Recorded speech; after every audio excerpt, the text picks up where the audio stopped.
Ladies and gentlemen, joining us right now on the Shining Wizards hotline, she is the impresario of Promociones Dorado. She is the hottest thing right now in MLW. She's a manager. She's an impresario. She's a producer. And she's only 22 years old, and she's running things. Ladies and gentlemen, Salina De La Renta. How are you, Salina, tonight? Thank you so much for that introduction. That's very nice. Well, you absolutely deserve it. You have been blowing up lately, and that's not an understatement. How are you tonight? I'm pretty good. How are you? We're hanging in there. We're having a good time doing the wrestling talks. Absolutely. So, we've just started. I shouldn't say just started, but we've been on the MLW bandwagon for the past couple of months. Getting into it, following everything.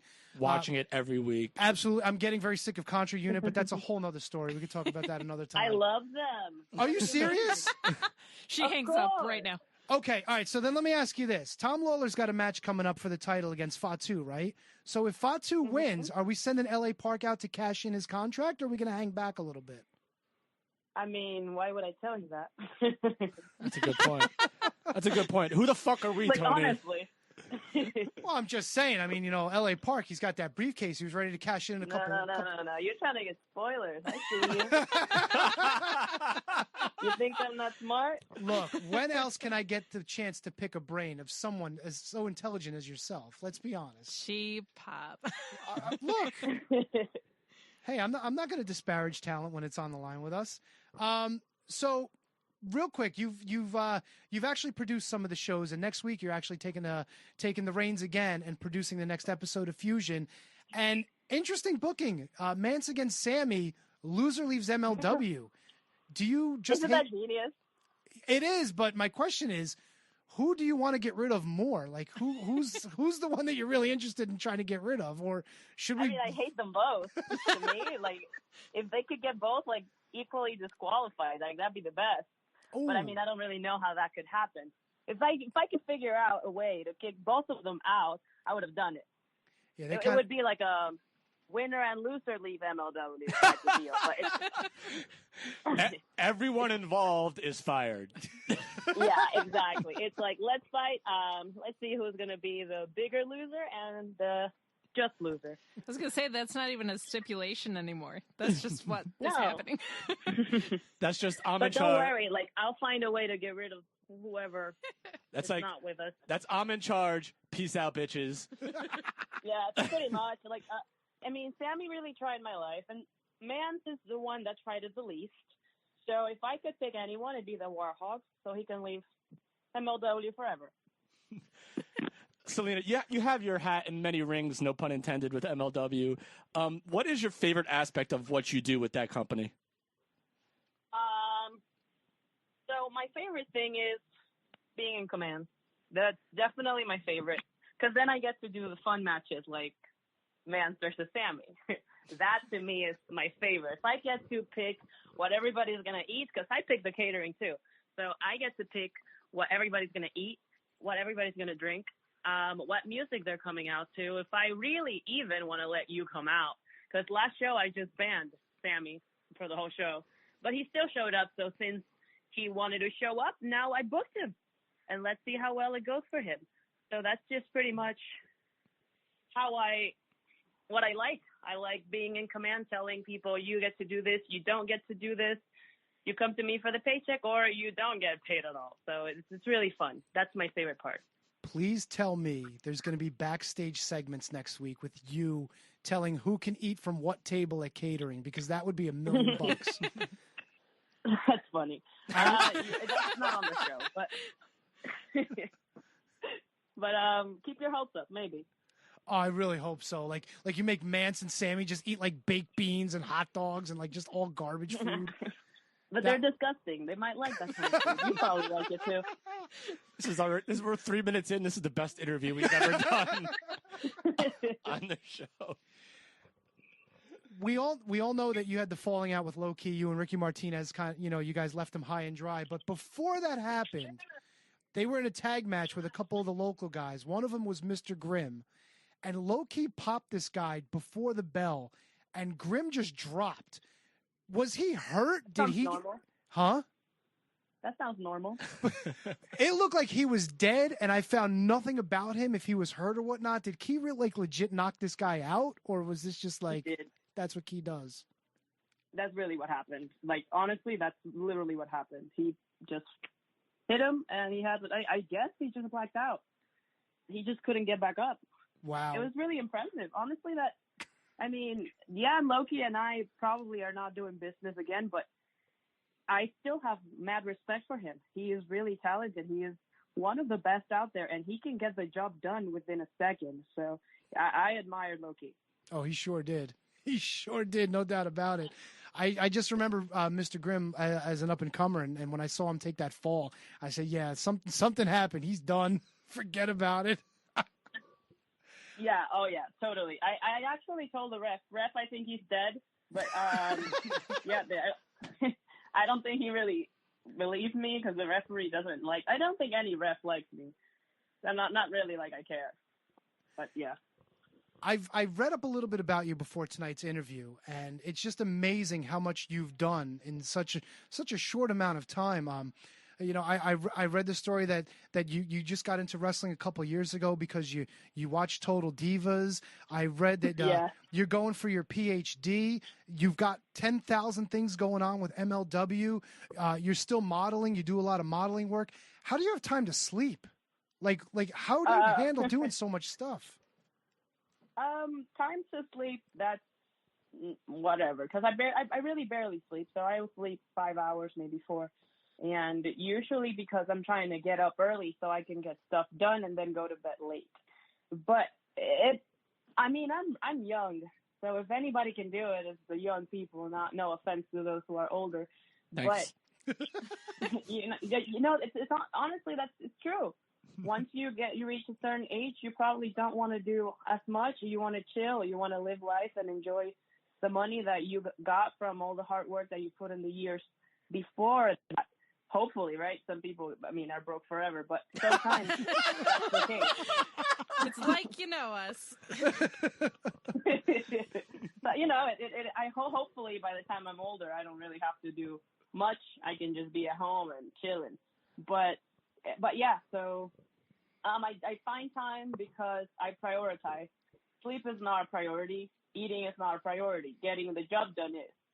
So, like, my career is number one. Of course, my family goes above it, but everything else in my life is third, fourth, or whatever number they make to the list. Some things don't even make it. Okay, so you're about 22 years old right now. Did you have a role model, not someone that you were a fan of, but someone in the business that truly inspired you and made you want to do what you're doing today? So, since I discovered professional wrestling through Total Diva, so I didn't grow up seeing any professional wrestling stars do anything. I knew about John Cena, I knew The Undertaker because who doesn't know them?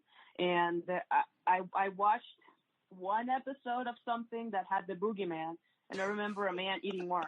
That to me was fascinating. But besides that, I really didn't have anybody in wrestling that I grew up look like I wanted to be like. The only person that I've always wanted to be like is my mom, and she's been successful at everything that she's tried. She's also a career woman, and she's always shown me that I don't dress for the job that I have, I dress for the one that I want. And that she always says to try my best, and nobody's going to make it being a lazy F. And, she's always like, after me telling me, hey, that doesn't look good. And she'll tell me like straight up, this is something that they're going to look in the business and tell you that's horrible. You look like shit. She'll say it like that sometimes. And that's the kind of feedback that I needed growing up so I could build this. I would say, I don't know what I would call it. I would build this character so that people, like, in the public eye, a lot of people talk about you, and say some hurtful stuff sometimes. And thanks to my mom, I grew up with that attitude where you can say whatever you want, and I understand that I'm a public figure, so that's what's coming. And she's always shown me how to get the job done, how to prioritize, how to get the things that are important done, and whatever is life, it doesn't really matter. She's always said that if I can risk 10, 15 years of my life, I can guarantee the next 40 or 50 or whatever comes after. So that's pretty much what I've been doing since I've been, smart enough to pursue a career. And yeah, so my mom would be the person I look up to. I was not that smart at 22, so I have a great appreciation for that. I had read I really wasn't that smart. I got smartened up when I joined. That's pretty much how it went. At 19, I'd say I was starting to get the hang of it, but I met different people in wrestling, and they really have helped my perspective change in different things. And I get to pick the mind of Court Bauer now and Jim Cornette and people that have been around forever. So it makes my job easier to be surrounded by people that have done it already. And they tell me, hey, if you do it like this could happen, but if you want to risk it, you can, or there's this other way. So it's not completely, I'm not like I was born into this. No, I over the years, I got to learn with hands-on whatever I'm doing. Absolutely. And you mentioning Court Bauer, who's the CEO of MLW, you kind of have a direct line to him, which I think is great. And I know in past interviews you've spoken about how there's been a lot of breathing room to explore ideas, and that's such a hot topic now more than ever. Can you just talk to us a little bit about the impact that it makes on the MLW product and just why that's so important in wrestling in general? I'm not quite sure what you're asking me now. Just that it sounded like you had said that you had a lot of breathing room to explore this creativity rather than have all these restrictions on you, that there's been a little bit of a testing ground. Okay. And the importance for that's sure. freedom provided. So, yes, in a lot of companies, I've noticed that it's pretty much this is what you're doing, end of story, you don't get a say. So in MLW, we have something that I don't call it, they call it creative freedom. And it's just pretty much letting you explore and try different things and you coming to figuring out who you want to be and them doing the job of portraying that, whatever you want to be. It's not, they don't sit down and tell me, hey, you're going to be a businesswoman and you're going to executive produce this show and be modeling. Like they don't tell me do this or that. They just tell me, what can you do? And they try to make that into I would say the most amplified version of myself that they can make. And we are on the line with Salina De La Renta from MLW. You can follow her on Twitter at Salina De La Renta, also the same handle on Instagram. Salina, again, we keep harping on this because it's so fascinating to us. But what do you think your best attribute is for MLW that has contributed to the success that you've had already? Well, I'm multi-talented. That's a very good point. Straight to the point. All right. I can do more than one thing for sure. I would say that's my best asset. So do you feel like you have strengths in some area more than the other, or are you just all across the board just like dope at everything? She is dope at everything. Come on. Well, I'm not dope at everything. Like I can't do normal stuff like housewife stuff. I can't really cook. Like I can cook some like stuff from my country, but that's about it. I can make breakfast and like dumb proof stuff. I don't know, like for dummies type of food. I can, I can't even clean my own clothes. Like I gotta take them to the cleaners. Like I'm pretty bad at all the house stuff. Well, you do have quite an expensive. So bad. You've got an expensive wardrobe, so I mean, I wouldn't trust my Whirlpool machine with that stuff either. Yeah, absolutely. Well, those don't even. So honestly, I don't even have to wash those because I wear them one time and that's it. Usually, some fan buys it or they just stay in my closet forever. Because I have a thing for like I know which outfits I already wore, and probably nobody's gonna notice. But if somebody noticed, I would be depressed for at least 2 months. So I'm not repeating it. There's no way. So you don't subscribe to the mantra of like I'll wear the same thing 2 days in a row if I'm around different people? No, I do that only if there's like 2 tapings and I need it for continuity. Unfortunately, I'll wear it 2 days, but yeah. That's about it. Okay, you mentioned that there's people that'll buy stuff that you've worn already, and I noticed one of the first, honestly, the first thing that comes up when you Google your name, it says Salina De La Renta feet. Feet? Is I know. I have to ask, is this something that you know about? Because I'm kind of creeped out even knowing that that's up there. But like, how do you deal with the creep factor? I would know if my feet are nationally wanted. Okay, I don't know. I don't know why it happened or how it happened. But it really became a really big deal. And apparently there's like a celebrity feet page. And somebody told me that like I have a really high rating on it. Well, there you go. You made it. I made it to Top of the world. Feet Celebrity Hall of Fame. It's like your Uber rating. It's disgusting. I don't even know. Like, I mean, everybody has something they like. You know, I like dudes, but Not a girl. feet, it's a weird thing. It's a weird thing.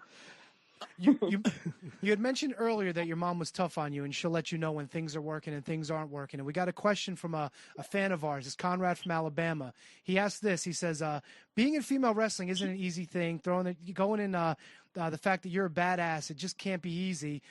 With everything that's happened in the last 2 weeks with fan and talent, I think he's talking about the Allure incident at, I believe it was Ring of Honor. The incident with Velvet Sky at Ring of Honor with the fan. Are you familiar with what happened? No, I'm not. Taya Valkyrie, you mean? No, there was the other incident with Taya Valkyrie. Long story short, it was a guy at a Ring of Honor. It was a Ring of Honor show that Allure was at? Yes, Ring of Honor is Allure. Yeah, where the fan was getting mouthy and Velvet Sky got into it with him, and then Bully Ray grabbed the guy backstage. What's the question? Well, there was also one recently with Taya Valkyrie getting into it with a fan where they were yelling at each other and the fan spit at him. Is this stuff that you're conscious of? Is this stuff that happens to you? Is this stuff that you have to deal with when you're working for MLW? Oh yeah, well, not with MLW. Like if anybody touched me at MLW, they're big danger. Like no, touching me would be a terrible thing to do at MLW. I only have like about 12 people like on a snap that I can just be like, all right, get them, and that's it. But in Mexico, oh my gosh. Okay, we got stories. This is awesome. They threw pesos. Have you ever seen a peso? Oh yeah. They're big and they're heavy and they're so stupid. For those of you who don't know, it's a big coin. And the entire audience started throwing these at my head. It wasn't like, hey, we love the match, let's throw money. And LA Park even was like, oh gosh, we have to get 3 bodyguards to get me out of the building because apparently they didn't like that I said that I had a lot of money and I was going to send it to Donald Trump so he could build a wall. And that was it. Like, Jesus. I mean, that was not the only thing I said. That was just like, that one was for fun. I said some other stuff to actually like get them mad. And I guess I did my job. The promoter even like, LA Park at the end of that show apologized to a lot of people, and I got on the mic because I was pissed. I was like, that's embarrassing. You don't apologize to the people after I told them about themselves. So I got on the mic and told them a little more. And some women were just running and trying to get me, and the promoter was like, oh my God, what have you done? I've never seen people so mad. I was like, well, you said you wanted me to get them mad, so I did my job. You're welcome. If anything, give me a raise. and that's incredible. And from someone who hasn't been a lifelong wrestling fan to generate that kind of heat is ridiculous. Where do you draw your creative energy from for the wrestling business for someone who hasn't watched a whole lot in your lifetime? So this is gonna be crazy. I was bullied for a long time of my life, and if you call me ugly, I would be, oh my God, that's it. I was super offended. I would go home crying, and then my mom has always been there for me. It's like if from this interview you can't get that, like I can't say it enough. She's really like the reason why I have everything I have. So when I came back to my mom saying, hey man, I must be really ugly. Like everybody's telling me. And she's like, you go back and you tell them that they're the ones that are ugly. And then if they still insist that you're ugly, tell them to not look at you. And when they go like, well, I'm not looking at you. You tell them, then how do you know I'm ugly? You always have to find something to say. And I remember this was the first time that she told me something. I remember exactly the words because it was the first time I stood up for myself. And every time that somebody would say something, I would come back and be like, Mom, they said this and I had nothing to say.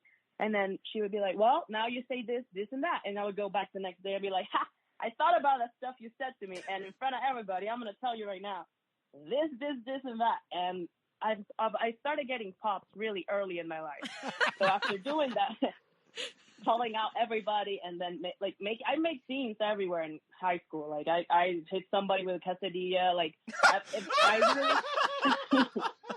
was like, if I'm not having it, honestly, if you're gonna piss me off, I'm gonna piss you off. And the one thing that like my mom wanted to make sure I didn't get bullied, so she made me into this person that's like, all right, if you do this, I'll make it even worse, but like 10 times worse.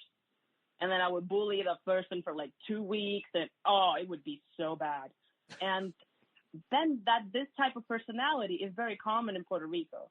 But when I moved here, it wasn't. Everybody's so chill. Like nobody, like the culture is different. I had culture shock for, I would say, maybe a year. And it was rough because I am a rough person, and I didn't know that. Like in Puerto Rico, it was funny. Here, it's offensive. So I would just be insulting everybody. I had no friends in high school. And then I met professional wrestling where this is accepted. This is what people pay for. They pay to get insulted. And I couldn't believe it. So I'm like, I could be a professional shit talker. What? And I can make crazy money for this. What? So now I sit down, I watch rap battles, I find out what's funny, what hurts people, what doesn't, and I try to keep it in. So there's a thin line of like hurting people and insulting as a heel. Like it's a very thin line. If I just go on the crowd and I start pointing at people, I'm like, you're fat, you're ugly, and I won't say anything that is not true. So if I say hurtful stuff, I know that it can get really bad because I don't like hurting people in the audience. Like they don't pay to get hurt. They pay to get insulted cheaply and laugh at it. They'll laugh with you if it's funny enough. But I don't know. I guess that I've been trying to defend myself my entire life. That when I moved here and didn't have to do it, I decided to make a living of it. That makes all the sense in the world. Taking yourself out of the equation and out of the question, and we'll let you go in just a couple minutes.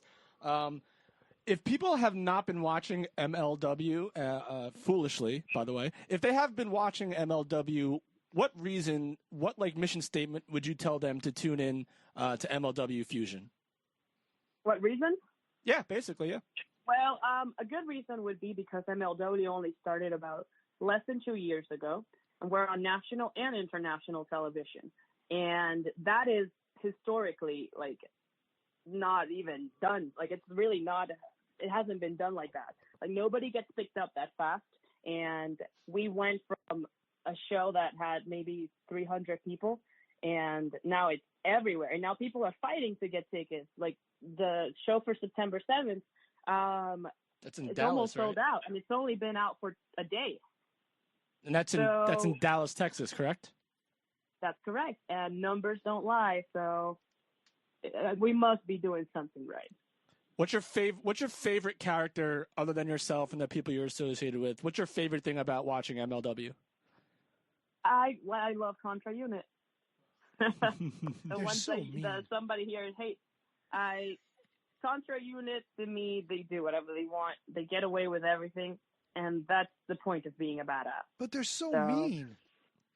They are. But they beat up Barrington Hughes. Everybody is. They're doing something right. They beat up Ace Romero. They hit him with the spike in the back of the head. They're awful. They cut Tom Lawler's hair. They cut his hair. But who likes Tom? Tom do. Tom's a freak now without his hair. Oh, man. Yeah, well, he's been a freak. I don't know what you're talking about. that guy is something. Oh, he's something. He's something. Oh, man. Yeah. So, before we let you go. An experiment, because he's like he comes from another world into professional wrestling thinking it's the same.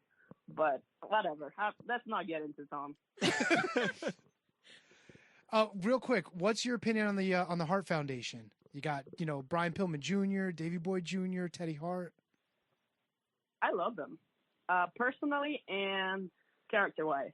I think they're fun, entertaining. They get the job done. Like, they can get across what they're trying to get across really easy. I think Teddy is crazy. I think he should be sent back to the mental house. But then, if we sent him to the mental hospital, then we probably wouldn't have a champion. So, we definitely would have a champion. It's not like we need Teddy to run wrestling, but he does really well. He performs really good, and I don't know, nothing but admiration for the work. Okay, so we're gonna let you go, but I got another question. So keep going. Every answer that you give inspires another question out of us. So when did you realize that you had the idea of when you can tell something is working and something is not in wrestling? Like you just mentioned that I think that they're great on like obviously you like them personally and professionally you enjoy that. When did that thought process enter your mind where you can tell what works and what doesn't work in wrestling? Well, unlike many people, I don't try and look at things and be like, well, that works because I like it, or this doesn't work because I don't like it. Instead of doing that, I use my brain, and I actually look at the logistics. So when we do the MLW surveys, you can ask, who would you want to see be champ? And then if they say Loki, which I've read, then you look at Loki's job and you're like, oh, well, that makes sense. If the people are buying into this, then he is doing something right. Then let's try and pick at Loki's brain and see what he has to offer. And now he has some crazy idea and we try it. If the numbers goes up, then what? Then he was right and the people are getting what they wanted.